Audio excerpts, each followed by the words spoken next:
समस्या आहेत अजितजी. आरोग्याचा प्रश्न आहे. शिक्षण घेत असताना त्यांचे इतर छंद जोपासण्यासाठी किंवा तयार होण्यासाठी त्यांच्याकडे काही मार्ग नाहीये. मुख्यमंत्र्यांची वेळ मिळावी ही बेसिक मागणी आता सोनाली या प्रतिनिधी म्हणून या आदिवासी विद्यार्थ्यांकडून करताय. अजितजी, सरकारकडून अनेक अपेक्षा आहे.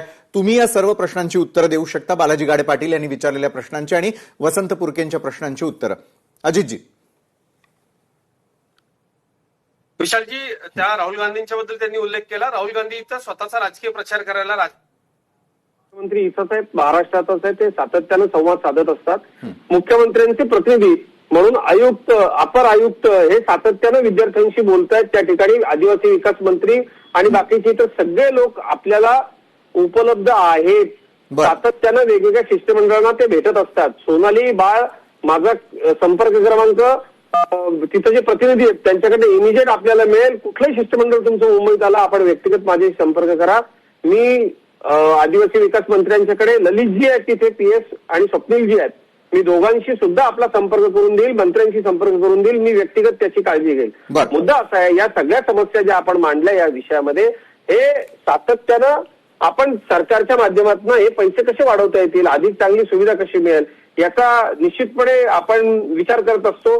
विशालजी, दूरगामी याच्यामध्ये एक विचार केला पाहिजे. ते म्हणजे आदिवासी असतील किंवा कुठलेही असतील, आमच्या समाज कल्याणच्या विषयामधल्या राजकीय पूर्ण म्हणून हे जे हॉस्टेल्स आणि बाकी संस्था राजकीय नेते आणि कार्यकर्त्यांना वाटल्या आहेत ना, त्या माननीय देवेंद्रजींना बंद करायच्या आहेत आणि त्या संपूर्णपणे प्रशासनाच्या अखत्यारीखाली घेऊन एक शिस्तबद्ध या विद्यार्थ्यांपर्यंत नीट हे सगळं पोचवायचंय.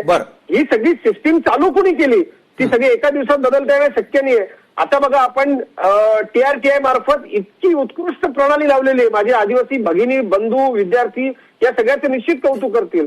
विविध कॉर्पोरेट कंपन्यांचा CSR निधी आदिवासी कल्याणाकरता वापरला जावा याकरता माननीय देवेंद्रजींनी व्यक्तिगत लक्ष घालून एक पोर्टल सुरू केलंय. आणि बाळ सोनाली, मी आपल्याला एक आश्वासन देतो, आमच्या पूर्वीच्या मंडळींनी ही जी हॉस्टेल्स आणि बाकीच्या इतर गोष्टी या राजकीय कार्यकर्त्यांकडे पुरण म्हणून ज्या सरायला दिल्या आहेत ना, मी सत्ताधारी पक्षाचा कार्यकर्ता असून सुद्धा हे म्हणतो, हे बंद झालं पाहिजे. त्याच्याशिवाय आपल्याला या सगळ्या सिस्टीमला नीट करता येणार नाही. आणि मला ठामपणे विश्वास आहे माझे नेते आदरणीय देवेंद्रजी हे करतील. कारण आमचं सरकार आल्यानंतर विद्यार्थी त्याचा अनुभव घेत आहेत की थेट विद्यार्थी केंद्रित विद्यार्थ्यांपर्यंत पोहोचणारा आदिवासी विकास विभाग सातत्यानं माननीय देवेंद्रजी याच्यामध्ये काही अधिकारी मागच्या काळामध्ये काही महिन्यामध्ये त्यांनी चेंज करून टाकले, बदलून टाकले, जे विद्यार्थ्यांना प्रतिसाद देत नव्हते. आम्ही सातत्यानं विद्यार्थी विमुख कशा पद्धतीनं आदिवासी विकास विभाग होईल, यापूर्वी आदिवासी विद्यार्थ्यांच्या करता असलेल्या योजनांवरती चरून कोट्याधीश झालेल्या राजकीय नेत्यांना या साखळीतनं बाहेर कसं काढता येईल याचा अतिशय चांगल्या पद्धतीनं सरकार म्हणून माननीय देवेंद्र फडणवीस साहेब सत्तेत आल्यानंतर सातत्यानं प्रयत्न करतायत, आम्हाला मार्गदर्शन करतायत. आणि मला पूर्ण माहिती आहे, मला असं वाटतं की DBT वेगवेगळ्या योजनांकरता सुरू करणं सोनाली सुद्धा मान्य करेल, आमचे आदिवासी विद्यार्थी सुद्धा मान्य करतील की देवेंद्रजींच्या संकल्पनेतनं हे सगळं सुरू झालेलं आहे. मधले जे मध्यस्थ आहेत सगळे ते सगळे काढून टाकून या आमच्या विद्यार्थ्यांना उत्तम सोयी सुविधा देणं हे आमचं कर्तव्य आहे, ते आम्ही करू.